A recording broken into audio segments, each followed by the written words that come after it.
नमस्कार विद्यार्थी मित्रांनो, आज आपण त्रिकोणी संख्या हा घटक अभ्यासणार आहोत. दोन क्रमवार नैसर्गिक संख्यांच्या गुणाकाराच्या निमपट्टीस म्हणजेच दोन क्रमवार संख्यांच्या अर्धा भाग केल्यावर गुणाकाराच्या तो त्रिकोणी संख्या असं म्हणतात. म्हणजेच क्रमवार दोन नैसर्गिक संख्या उदाहरणादाखल 1 × 2 जर केलं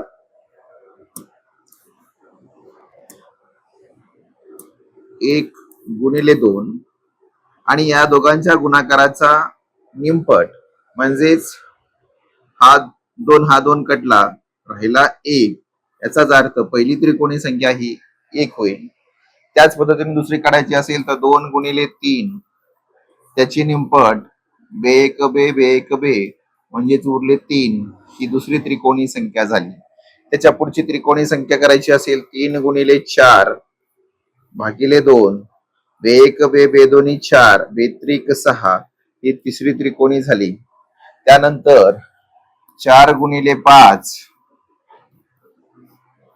बे 2 4 आणि 5 2 10, म्हणजे जर विचार केला इथं तर पहिली त्रिकोणी संख्या 1 आहे, दुसरी 3 आहे आणि तिसरी 6 आहे आणि चौथी 10 आहे. या अशा पद्धतीने आपण काढू शकतो.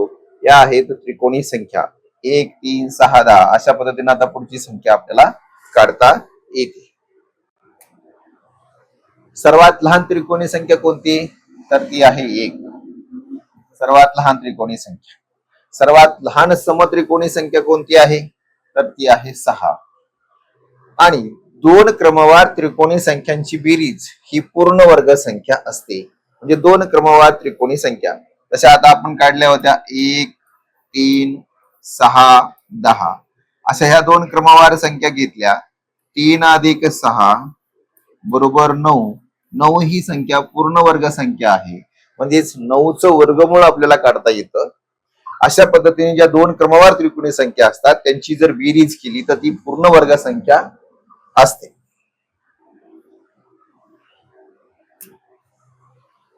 1 ते 100 मध्ये 13 त्रिकोणी संख्या आहेत. त्या कोणत्या कोणत्या? तर ती आहे 1 3 6 10 15 21 28 36 45 55 66 आणि 78 91 अशा ह्या त्रिकोणी संख्या आहेत. मग ह्या त्रिकोणी संख्या काढण्याचं सूत्र काय आहे? तर त्रिकोणी संख्या बरोबर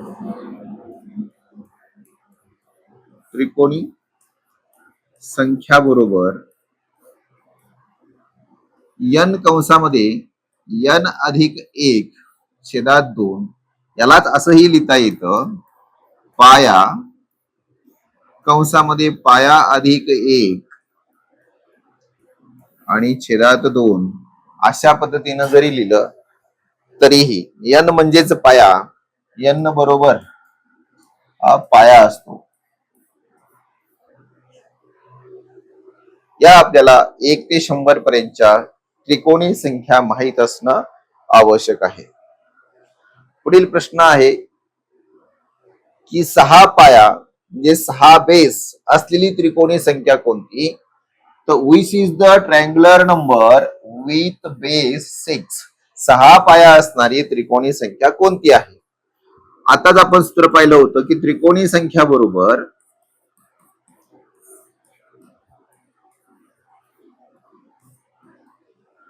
पाया दुसऱ्या कंसामध्ये पाया + 1 आणि छेदात 2. पाया किती दिला आपल्याला? 6. 6 कंसामध्ये 6 + 1 आणि छेदात 2. 6 × 6 आणि 1 झाले 7 छेदात 2, म्हणजेच बेत्रिक 6 7त्रिक 21, म्हणजे 6 पाया असलेली त्रिकोणी संख्या कोणती आहे? तर ती 21 आहे. पर्याय क्रमांक 2 ह्या प्रश्नाचं उत्तर आहे. पुढे पाहू, खालीलपैकी कोणती संख्या त्रिकोणी संख्या नाही? मग which of the following number not a triangular number? मग आपल्याला करायचे काय? तर यापैकी 10 15 25 आणि 45 यापैकी कोणती संख्या त्रिकोणी संख्या नाही हे काढायचं आहे. पण काय करायचं, दिलेली संख्या जो पहिला पर्याय आहे 10 त्याची दुप्पट केली, 10 दोन्ही 20 झाली. 20 ही संख्या दोन क्रमवार संख्यांचा गुणाकार येते का बघायचं, तर ती येते. 4 गुणिले 5 केलं की 4 पंचे 20 येतात, म्हणजेच ही त्रिकोणी संख्या आहे. दुसरं पाहूया, 15 पर्याय दिलेला आहे. 15 गुणिले 2, 15 दोन्ही 30. अशा दोन क्रमवार संख्यांचा गुणाकार 30 येतो का? क्रमवार संख्या म्हणजेच 6 गुणिले 5 किंवा 5 गुणिले करा 6, 6 पंचे 30 होतात, म्हणजे ही क्रमवार संख्या आहे, म्हणजे ही पण क्रमवार त्रिकोणी संख्या आहे. त्यानंतर पाहूया 25, तिसरा पर्याय दिलेला आहे. 25 गुणिले 2, 25 दोन्ही 50 झाले. मग अशी कोणती संख्या आहे का 50 हा क्रमवार संख्येचा गुणाकार येतो? तर तुम्ही पाहिलं करून तर पहा, 10 गुणिले 5 होतील, ह्या पण क्रमवार संख्या नाही. 10 आणि 5 मध्ये फरक आहे 5चा. 10 5 50 होतात, 25 दोन्ही 50 होतात. हे पर्याय म्हणजेच पर्याय क्रमांक 3 ह्या प्रश्नाचं उत्तर आहे. पुढील प्रश्न, 10व्या क्रमांकाची त्रिकोणी संख्या कोणती आहे? 10व्या क्रमांकाची त्रिकोणी संख्या कोणती?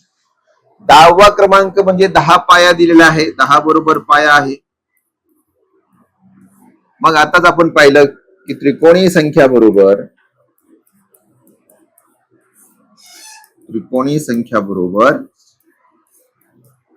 पाया कंसामध्ये पाया अधिक 1 छेदात 2. पाया किती दिला? 10 कंसामध्ये 10 अधिक 1 छेदात 2, म्हणजेच 10 गुणिले 10 ने 11 झाले छेदात 2, म्हणजेच 2 1 2, 2 पंचे 10 आणि 11 पाची 55 हे या प्रश्नाचं उत्तर आहे. पर्याय क्रमांक 3 हे या प्रश्नाचं उत्तर आहे. पुढील प्रश्न पाहूया, 55 या त्रिकोणी संख्येचा पाया किती? अगोदर आपण त्रिकोणी संख्या काढली, आता आपल्याला त्रिकोणी संख्या दिलेली आहे, पाया काढायचा आहे. यावेळेस काय करायचं, दिलेली जी त्रिकोणी संख्या आहे त्या संख्येची दुप्पट करायची. 55 गुणिले 2 यांचा जर गुणाकार केला तर तो होतो 110. मग यांची दुप्पट केल्यानंतर जवळची वर्ग संख्या पाहायची. जवळची वर्ग संख्या, मग जवळची वर्ग संख्या कोणती आहे 110च्या? तर ती 100 येते. मग ही जी 100 आहे ही वर्ग संख्या, 100 चे वर्गमूळ घ्यायचे. वर्गमूळ, मग वर्गमूळ घेतलं, 100चं वर्गमूळ येतं 10, म्हणजेच त्या संख्येचा पाया किती असणार आहे, तर तो 10 असणार आहे.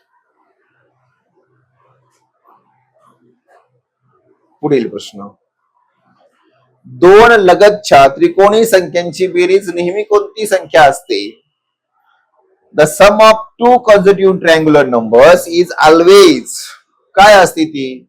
पहिला पर्याय दिला आहे ती का मूळ संख्या असते, दुसरा दिलाय विषम संख्या असते, तिसरा दिलाय पूर्ण वर्ग संख्या असते, परफेक्ट स्क्वेअर नंबर, का चौथा आहे सम संख्या असते. आपण सुरुवातीलाच पाहिलं होतं की दोन क्रमवार त्रिकोणी संख्यांची बेरीज ही पूर्ण वर्ग संख्या असते. जसं की 6 आणि 10 ह्या दोन क्रमवार त्रिकोणी संख्या आहेत, यांची बेरीज केली तर ती येते 16, आणि 16 ही पूर्ण वर्ग संख्या आहे. या संख्येचं वर्गमूळ, 16चं वर्गमूळ आपल्याला 4 मिळतं, म्हणजेच की ही दोन लगतच्या त्रिकोणी संख्यांची बेरीज नेहमी ही त्रिकोणी संख्याच असते. ऑलवेज ही परफेक्ट स्क्वेअर नंबर ती पूर्ण वर्ग संख्याच असते. नक्कीच तुम्हाला हा घटक समजलेला असेल. आवडला असेल तर लाईक करा, शेअर करा आणि चॅनलला सबस्क्राईब सुद्धा करा.